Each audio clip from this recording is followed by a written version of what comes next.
Mga Piday, sa magandang oras po sa lahat. Welcome po sa aking channel. Nako po, nakakashock po mga kabida, no? Ito hong panibagong expose po ni dating ako Bicol Party List Representative Zaldico, ano? And this time, pang-anim po na video expose po mga kabida, inilabas po niya, no? Sa kanyang Facebook page po. Kung saan ay idinawit na po niya mga kabida, ito hong si First Lady Lisa Marcos po, ano? Sa issue po ng importation po ng bigas, at maging yung kanyang kapatid po, ano, na si Martin Araneta po mga kabida, sa importation po ng sibuyas mga kabida. Eto, pakinggan po natin ito, ano, itong pang-anim na video expose po ni dating ako Bicol Party List Zaldico. Ang SOP collections sa Bureau of Customs na umabot sa 11 billion pesos. May 9 billion pesos collection mula sa sugar. Ang kita mula sa importasyon ng sibuyas na hawak naman ni Martin Araneta. Tinawagan daw siya ni First Lady Lisa Marcos at ipinapatigil ang investigasyon. Na sa First Lady Lisa Marcos mismo ang may hawak sa mga rice importers. Dahil pala sa dami ng SOP at remittance na ipinapasa sa bawat transaksyon. Ang pinakamakapangyarihang pamilya pa mismo ang sangkot sa ganitong sistema. Ngayon naman po, tungkol sa kampanya nitong 2025 elections, nagkwento sa akin si dating Speaker Martin Romualdez. Kinausap daw siya ni PBBM sa Tacloban para tumulong sa gastusin ng mga kandidato mula national hanggang local candidates. Ang sagot ni Speaker, naibigay na niya ang SOP collections sa Bureau of Customs na umabot sa 11 billion pesos.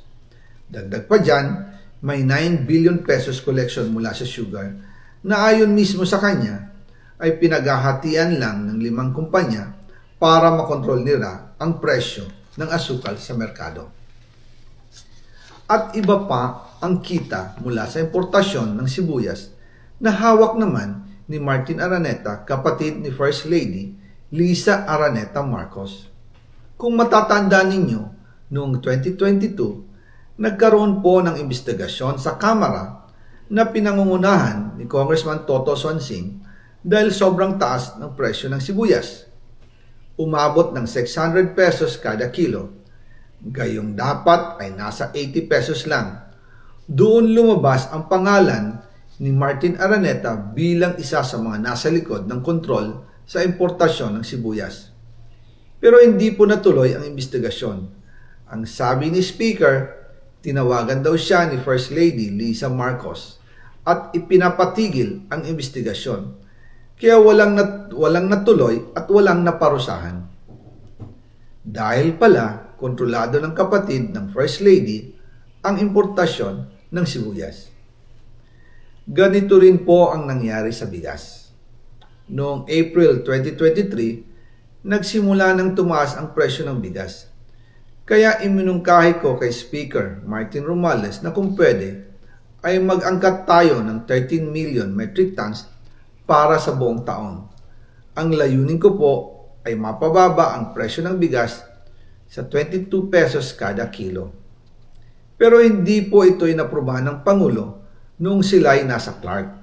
Dahil doon, sumipa ang presyo ng bigas na umabot ng 55 pesos kada kilo hanggang 2024. Noong 2024, kinausap ko ulit si Speaker Martin Romualdez na kung pwede makausap namin si Secretary Laurel Chu ng Department of Agriculture at Secretary Ralph Recto ng Department of Finance para maibaba ang taripa ng bigas mula 35% to 15%.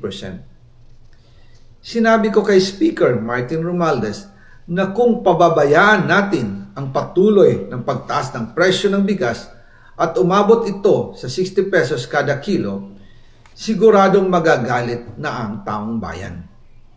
Posibleng magrevolusyon na ang mga tao at tiyak na maapektuhan dito ang mga kandidato ng administrasyon sa 2025 elections. Isa sa mga patunay na hindi na masaya ang taong bayan ay ang pagbaba ng approval rating ng Pangulo noong panahon na iyon dahil sobrang taas na ang presyo ng bigas. Nangyari po ang meeting at halos inaabot kami hanggang alas 2 ng umaga, nakikiusap, nagpapaliwanag. Buti na lang, matapos ang matagal na negosasyon, pumayag din sila. At di nagtagal, inanonsyo na rin sa publiko na ibaba ang nangbuwis sa bigas. Ngunit, matapos ang 4 hanggang 6 na buwan, hindi pa rin bumababa ang presyo ng bigas. Kahit ibinaba na ang taripa nito, kaya iminungkahi ko kay Speaker Romualdez na magpatawag ng investigasyon tungkol sa bigas sa pamamagitan ng Quinta Committee hearings. Habang iniimbestiga nito ng Quinta Committee na pinamumunuan ni Congressman Joey Salceda, bigla na lang itong pinahinto ni Secretary Kiko Laurel Chu matapos niyang ipakita ang isang confidential report. Nakasaad dito na si First Lady Lisa Marcos mismo ang may hawak sa mga rice importers. Ayon kay Secretary Laurel, maaapektuhan daw ang First Lady kung itutuloy ang investigasyon dahil kasama raw nila sa Vietnam visit ang ilang importer ng bigas at nag-dinner pa raw sila roon. At nung araw din yun, tumawag si Congressman Sandro Marcos kay Speaker Romualdez upang ipatigil ang House investigations tungkol sa bigas as instructed ng Pangulo. Magkasama kami ni Speaker Martin Romualdez nang tumawag si Congressman Sandro Marcos. Dumating din si Secretary Laurel Chu sa Manila Polo Townhouse at doon siya pinagalitan ni Speaker dahil inilabas niya ang confidential report na nagdidiin sa First Lady sa issue ng rice smuggling.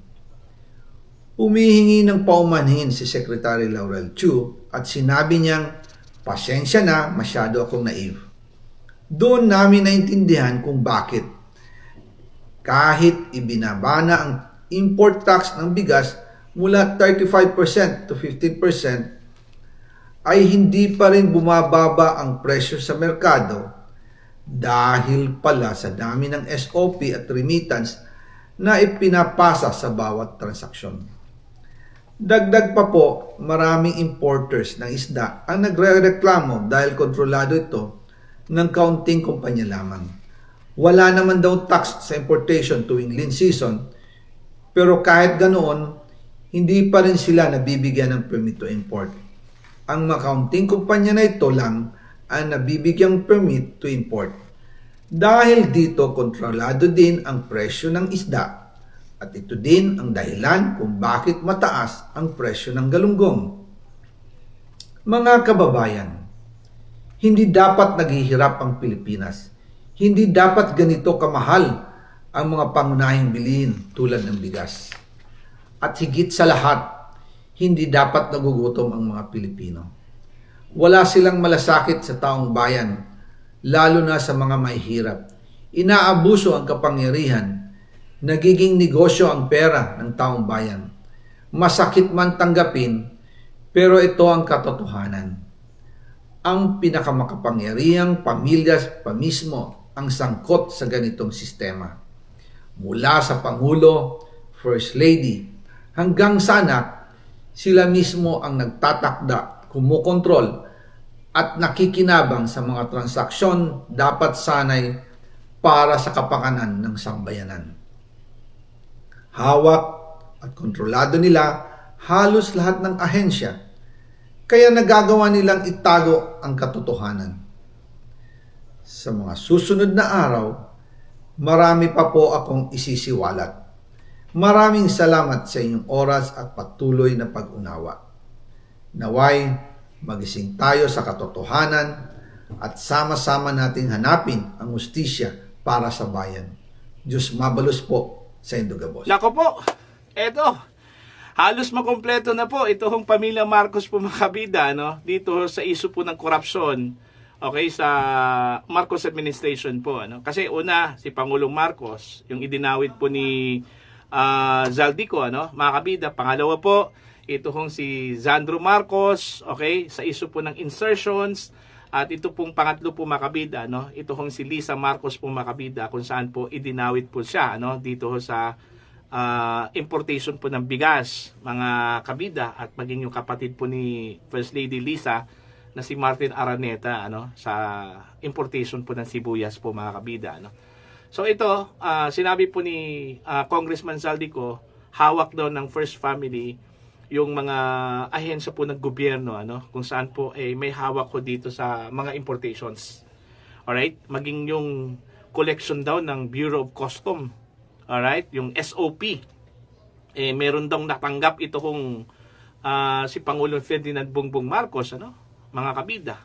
Alright? Meron pong mga instances po noon, kung maalala po ninyo, nagkaroon po ng investigasyon sana doon ho sa pagtaas po ng presyo po ng sibuyas. Actually, nagkaroon po tayo ng krisis sa sibuyas, dito sa Pilipinas, mga kabida. Tapos, yung pagtaas po ng bigas, alright, despite ho sa importation po na ginawa po ng gobyerno, parang walang epekto rin, mga kabida, hindi po bumaba po yung presyo po ng bigas. Okay, dahil ho daw dito ho sa pangingialam po, mga kabida, ni First Lady Lisa Marcos. Ang ginawa, pinatigil daw yung mga investigasyon na yon. Okay, mula doon ho sa sibuyas at doon ho sa bigas, mga kabida. At ito po, ang common denominator, utos po daw, mga kabida, ni First Lady Lisa Marcos. Okay, yun yung sinabi po ni Congressman Zaldico, At meron pa po siyang pasabog po, sa mga darating na mga araw, kasi ang sinabi po ni Congressman Zaldico, meron pa po siyang maraming bala, mga kabida, na kanyang ibubunyag po, in the coming days. Okay? At yun yung aabangan po natin, para bang bawat labas po ni Zaldico, mga kabida, may pasabog. Unang-una po kay Pangulong Marcos, kung saan po idinawit po niya, mga kabida, sa kickback po, doon ho sa 100 billion pesos na insertions. Okay? Na ayon po kay Zaldico, utos daw ng Pangulo. At meron daw natanggap ang Pangulo, mga kabida, na 25 billion pesos out of 100 billion pesos po na insertions doon po sa 2025 national budget. Pangalawa po, yung pagdawit ho ni Congressman Zaldico doon ho kay Congressman Sandro Marcos, mga kabida.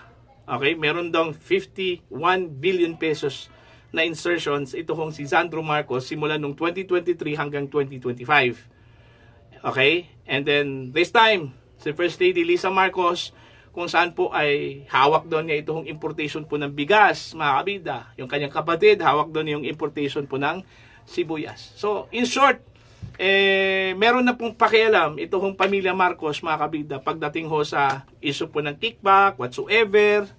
Okay? Base doon ho sa isiniwalat po ni Congressman Zaldico. Abangan po natin yung sagot po ng Malacanang dyan. At lalong-lalo na po kay First Lady Lisa Marcos po, mga kabida, Okay? So, yun po. Para po sa inyo, ano po ang inyong opinion at pananaw dito ho panibagong pasabog na naman ni Zaldico, mga kabida. Please comment down. Sa mga hindi pa po subscriber sa aking channel, please subscribe. Just click the subscribe button, click the notification bell, click all para updated po kayo, mga kabida, sa aking mga uploads. Maraming salamat po sa inyo lahat.